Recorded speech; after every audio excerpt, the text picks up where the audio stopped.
So what I want to share with you today is how to make a basic healthy smoothie so you can use that moving forward. Now we've got a lot of great smoothie recipes for you. There's also a guide next to this video. It's just it's called like the components of how to make the perfect healthy smoothie.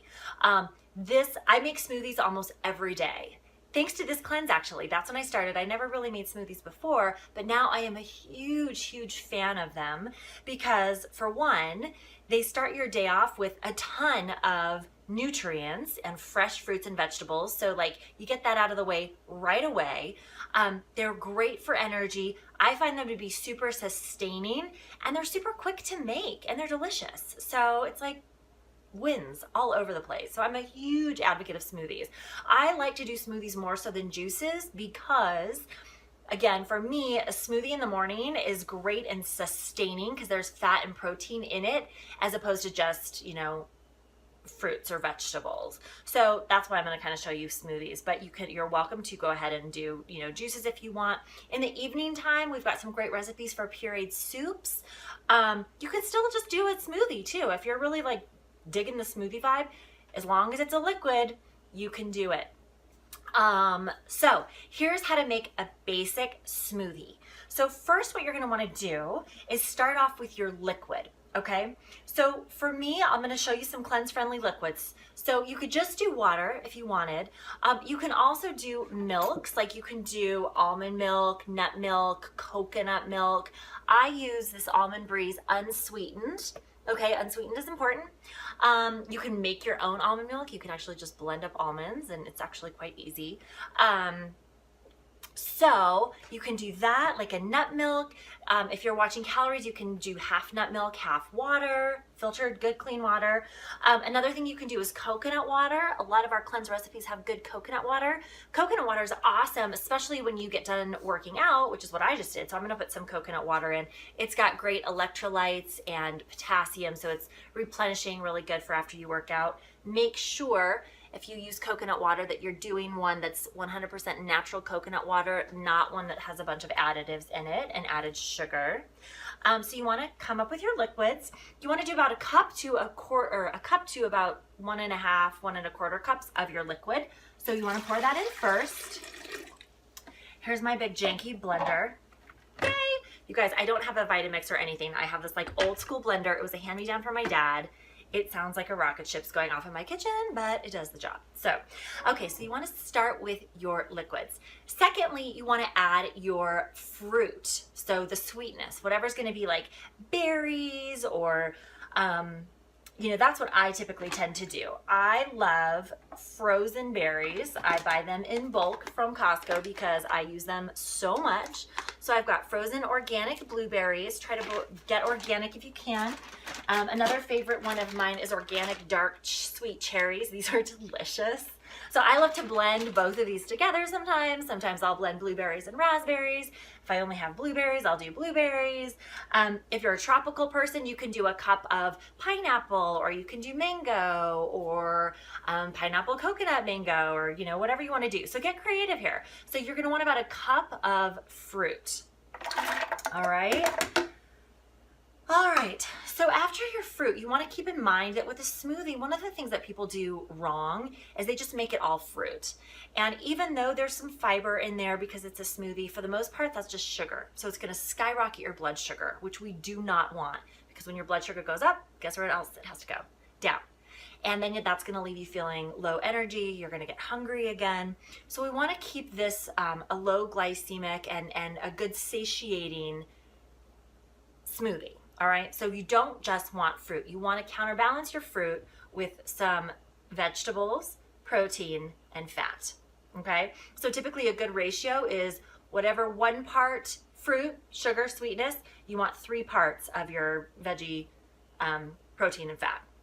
So next thing you want to think about is what are your proteins and your fats you're going to add. So you want to do about 1 to 3 tablespoons of protein and fat. Okay, so this could be any number of things. If you have a great high quality protein powder that doesn't have a lot of additives, you can use that. You can do a scoop of that. I tend to be a big fan of whole food protein sources. And the whole food protein sources often also have this beautiful ratio of fat as well. So one of my favorites to add to smoothies are hemp seeds. Hemp seeds look like this. I love to store my nuts and seeds in mason jars, and then I just, sorry, glare, label them for easy storage. So I will do like a tablespoon or so of hemp seeds. Hemp seeds are awesome. They have a really great ratio of omega-3 and omega-6 fatty acids. They've also got protein, so omega-3s. They're awesome.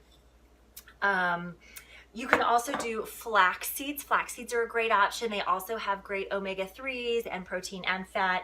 You can also do chia seeds. Chia seeds is another really great one. Chia seeds are a superfood, so many benefits.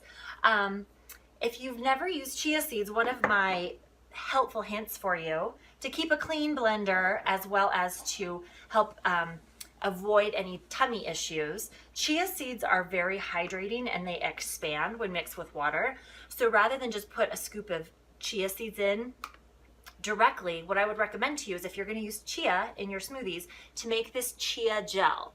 So basically you're going to put in like a tablespoon or a fourth of a cup of chia seeds and mix it with a full cup of water. And you can see what this does. It makes this like gelatinous stuff, right? So can you imagine if it was trying to thicken up in your stomach, it kind of expands and you can feel bloated. So make this, keep it in the fridge. You can keep it for like a week for the rest of the detox. And then you can just easily just plop a scoop in there. So up to 3. So you could do, another thing I love to do is a scoop of almond butter, like a tablespoon of almond butter.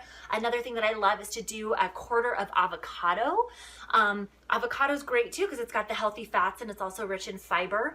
So if you have made your smoothies in the past with banana and you like that sort of thick, creamy smoothie, avocados would be a great substitute because bananas are not allowed on the detox. So, but avocados are. So feel free to throw in an avocado. I am out, so I'm not going to be doing avocados today. But yeah, almond butter is a great one. Cashew butter, you can throw in some nuts, like a handful of nuts. Almonds are great. You know, they've got protein and calcium. You can do walnuts, great for omega-3 fatty acids. Pumpkin seeds, awesome for protein. So do that. You want your protein, your fat. All right, and then you want to add in your greens.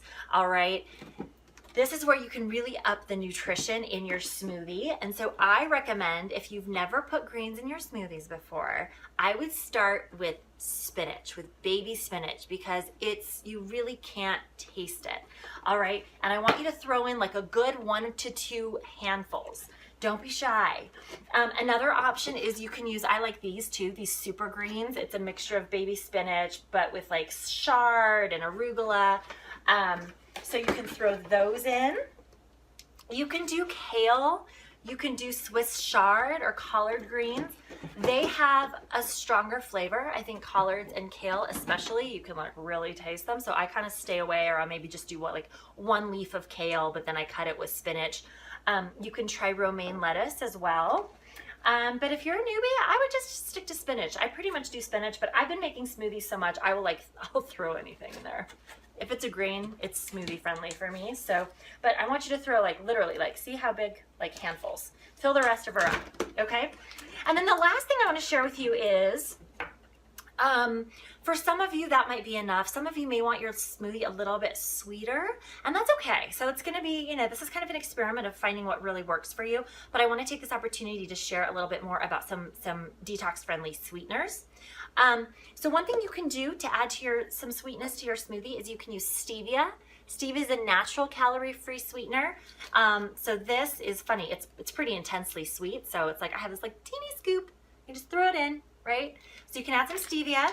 Another cleanse-friendly sweetener is dates. So I buy my dates at Costco too because I go through them like crazy. These are a little bit more high glycemic. They're more calorie dense, but they also are nutrient rich. There's a lot of great vitamins and minerals in dates. So you can pop in a date, 1 or 2. They have seeds in the middle, so make sure you tear them open and take that pit out before you add them. And then another option is coconut sweeteners. So you can use coconut nectar, right? This you may never have seen before. The first time I ever saw coconut nectar was when I did this cleanse. It's really thick. It's like almost like syrup. It's really sticky, so just be aware. I don't use this too much because it is so kind of hard to handle, but it's totally allowed. And if you need something where you want to use like a syrup, that's a good option. And I also use coconut palm sugar. I don't use it so much in my smoothies. I use it in like green teas and stuff in the morning. This is my like substitute, my sugar substitute, but you can see it's a little bit darker in color. It comes from the sap of coconut palms, and it's a 1-to-1 sugar substitute ratio. It's just less processed, so there's more nutrients that are still left. Right, so pick whatever sweetener you want. Then you're gonna blend it up for about 30 to 45 seconds until it's smooth, and you've got this awesome smoothie. So one thing I will mention, I'm going to blend this up and we'll get to it. But for you guys, if you start blending and you notice that it's like getting stuck, just add more liquid. That's just a cue to add more liquid. So add in some water. If you want a little bit more coconut water or whatever, pour some more in, try to blend it again. And it should, once you add more liquid, it should help it to like loosen up and you'll be able to get it good. So I'm going to blend this here. I hope this information has been helpful for you. When you make your smoothie, post your smoothie. Let us know what recipe you used and how it went, and just send a picture so that we know what smoothie that you made. So I'll blend this up just so you guys can see it. My smoothies don't really look that pretty, but they taste amazing. And so then, let's see, next. So yeah, that's it. Let's blend this up and then we'll go to town. You're doing great.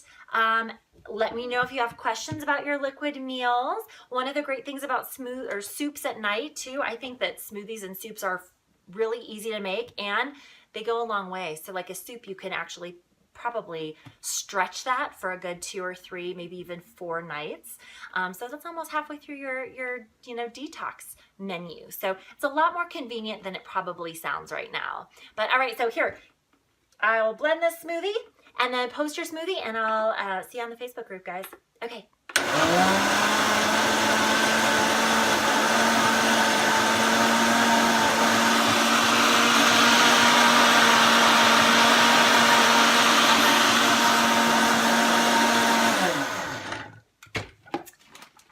I feel like I'm on my own cooking show, but I'm not doing a very good job. Looky! Ta-da! See, it looks like cement, but it's amazingly delicious. All right, you guys have a fabulous day. I'll see you tomorrow for day 4.